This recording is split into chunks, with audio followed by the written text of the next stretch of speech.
Laval Virtual, c'est le rendez-vous incontournable des technologies du futur. Nous entamons aujourd'hui, jeudi 5 avril, la deuxième journée réservée aux professionnels. Et sur Facebook, vous découvrez tout simplement les coulisses de ce salon, réservé donc uniquement aux professionnels, interdit actuellement au public. Le salon Laval Virtual sera ouvert ce week-end de 10h à 18h au grand public. Nous allons tout simplement découvrir ensemble, bien sûr, le monde des hologrammes, la réalité virtuelle, la réalité augmentée. À mes côtés, je suis avec Julien, producteur de Good Guys. Nous sommes sur votre stand. Bonjour Julien. À vrai dire, j'ai testé la première de vos technologies, le ski. Grâce à un casque de réalité virtuelle, j'avais vraiment l'impression de faire du ski. Pour être honnête avec vous, après encore quelques minutes, je suis barbouillée. On est vraiment immergé dans un tout autre univers. Tout à fait, c'est le principe de la simulation dynamique avec ces simulateurs 6 axes qu'on déploie avec une série de contenus. Il y a toute une série d'immersions qui sont évidemment les plus réalistes possibles puisque c'est de la prise de vue réelle, ce qui permet d'avoir effectivement la notion de réalisme qui est un petit peu différenciante par rapport à l'esprit de jeu vidéo, notamment sur les images de synthèse. L'immersion, oui, elle peut être un peu rude, mais en même temps, elle n'est pas plus rude que quand vous faites un grand 8 sur un saut olympique en ski ou que vous testez une voiture de drift avec des coureurs internationaux. Donc pour le coup, là, on est vraiment dans l'idée de l'attraction passive qui vous propulse à un niveau d'immersion important et qui vous permet de faire des vraies expériences inédites avec le simulateur qui reproduit l'intégralité des mouvements qui sont capturés pendant la prise de vue réelle, donc pour donner vraiment la notion de réalisme. Alors justement, parlons de ce siège. On se trouve tout simplement à côté d'un pilote. Cette fois-ci, on tourne la tête à gauche, le pilote est à côté de nous. En face, on a donc le circuit. À droite, on peut voir même les voitures qui circulent. On est vraiment à l'intérieur d'une course de rallye automobile. C'est l'avantage de la prise de vue en réalité virtuelle, donc avec ces principes d'optique à 360 qui permettent que le regard puisse évoluer dans toutes les directions. Donc là, pour le cas de l'expérience que vous avez testée ici, vous êtes en copilote. Je vous disais, c'est un des avantages de faire un jeu vidéo avec une super Ferrari quand vous ne maîtrisez pas la conduite.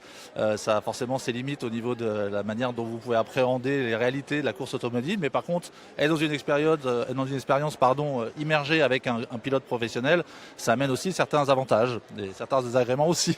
Vous êtes présent pour les journées professionnelles, vous serez aussi présent ce week-end. Le public pourra tester ces différentes technologies? Oui, bien sûr, c'est ouvert au public ce week-end. On est ravis évidemment d'avoir l'avis des professionnels, mais ce qui intéresse tout le monde aujourd'hui dans l'industrie, c'est aussi d'avoir l'avis des utilisateurs pour pouvoir se projeter dans toutes les utilisations futures de ces nouveaux formats. Ce qui intéresse évidemment beaucoup de marques, d'annonceurs pour l'usage en retail, sur les points de vente, et puis aussi les professionnels dans des domaines de parcs d'attractions ou l'utilisation en mode arcade pour les salles d'indépendants. Donc nous, on essaie de balayer l'intégralité de ces offres en proposant des contenus assez haut de gamme et en imaginant pouvoir les licencier pour des acteurs indépendants avec des salles indépendantes ou pour faire des contenus exceptionnels pour des marques qui veulent se rattacher aux valeurs d'innovation et d'expérience ultime qu'on propose aujourd'hui.